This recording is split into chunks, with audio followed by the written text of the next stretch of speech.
everyone, and welcome to AfroLatina World. Today, we have a very special guest, Tanya Hernandez, Professor Tanya Hernandez, author of the insightful book, Racial Innocence. Tanya, thank you so much for joining us. It's a pleasure to be here. Awesome. So let's dive in on the first question.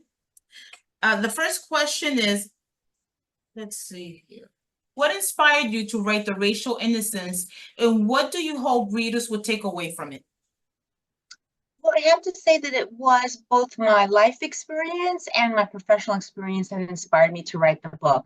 My life experience is, being an Afro-Latina, growing up in New York City, and being in a sort of Latinx neighborhood primarily as a young person, and constantly hearing two different ways of talking about Blackness. One, as if we Latinos were we were better, we were more evolved than los Americanos, the North Americans, because we didn't have racism. That was a North American thing.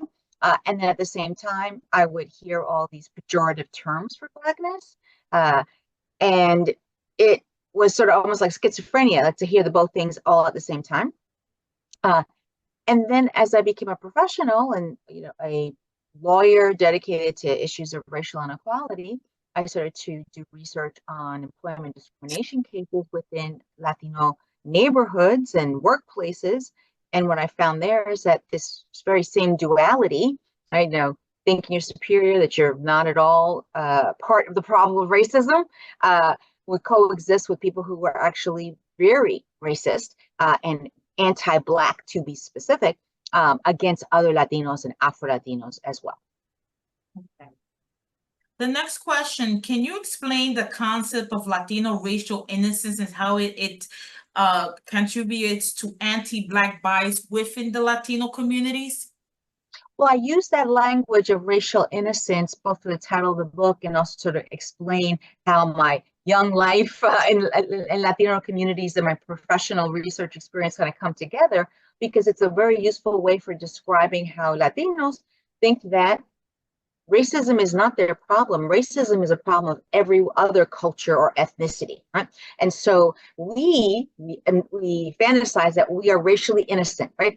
That racism is not part of our problem, and we don't understand that. We don't understand racial categories. We don't understand the census in the United States. We're innocent. All of that is just like, and any racism that you might find in our communities, that's because we have been badly influenced, right?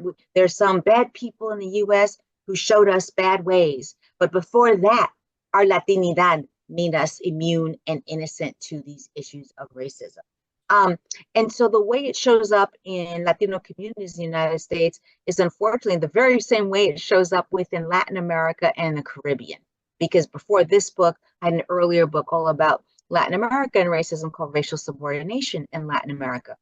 And there, I again use this language of racial innocence, even though it's not in the title of the book, but to explain that kind of duality. The idea that racism is always viewed as separate and apart, and that the culture, right, used itself as sort of untainted by colonialism, by our long histories of slavery. None of that had any influence on our conduct today, which is clearly a mischaracterization and a historical picture, but also a view of the world that's sort of devoid of reality.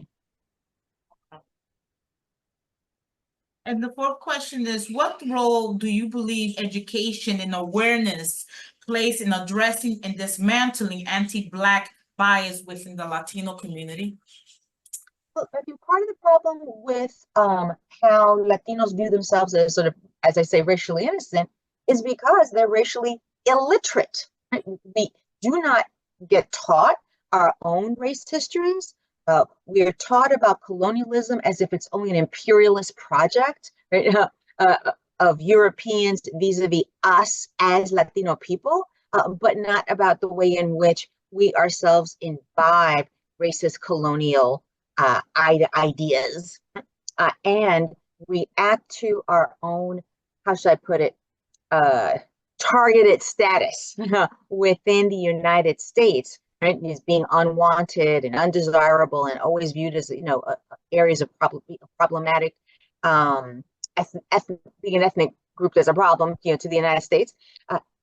We react to that by then wanting to try to stamp on someone else. It's an old paradigm, right? And that old paradigm is not only on Afro-Latinos that we carry over from Latin America and the Caribbean, but also African Americans, West Indians, people from Africa. The entire African diaspora is a way in which we try to feel better about ourselves, right, by imbuing anti-Blackness.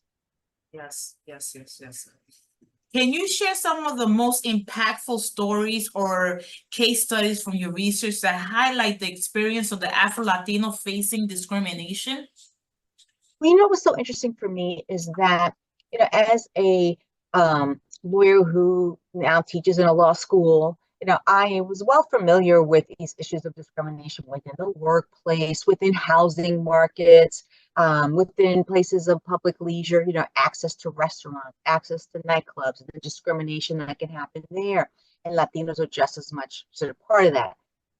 The area that I found the most impactful was because maybe as a parent, it felt more like it hit me harder, but the racism of Latino school principals, teachers, school administrators against Latino youth.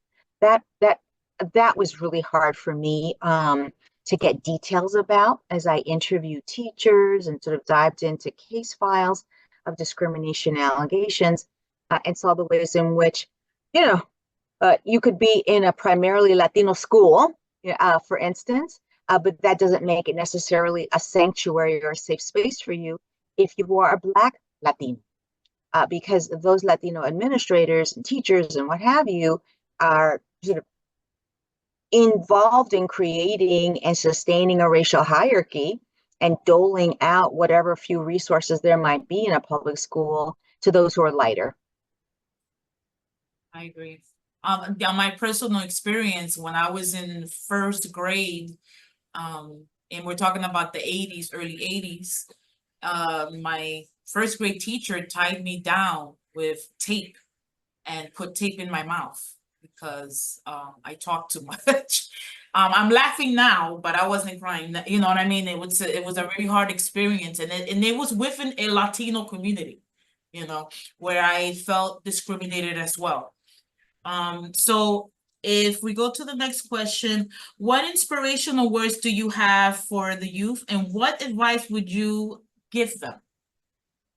Well, what I like to say when people say I'm delivering a tough message, everybody wants to hear about anti-Blackness within Latino communities, is that, once we accept that we're part of the problem, we can also be part of the solution. Right? And young people really can be the sort of galvanizing force for that. I think oftentimes they find it difficult to engage these issues because, one, they're illiterate with the matters of race. That's not their fault. Like, I don't mean it as a judgment, but I'm stating a fact, right? That they do not have the skill set or the historical context for understanding things. We need to offer that more to them. But once they do, they still have difficulties having these conversations at home because, they're met with elders who don't want to engage in that conversation, or sometimes, depending on the generational level, there's also a language barrier, meaning that the elders are speaking primarily in Spanish, the young people are speaking primarily in English, and that is why it was just so sort of important for me to be able to have the book come out in Spanish as well. And so I have the Spanish edition, Innocence, that's now also available for people who can have these cross-generational, cross-linguistic conversations with each other, form their own little book clubs, not just within family, but in communities as well. And now they no longer have to worry about, is there a linguistic barrier? They can speak in whatever their language of their heart is and try to kind of help each other along the way, right? Really create the world that we have been long saying we've lived, of sort of this racial utopia, but let's make it real. Awesome. Also, I wanted to ask you the first book that you're speaking of, that's more directed to South America, Central America, the Caribbean, right? Their social construct.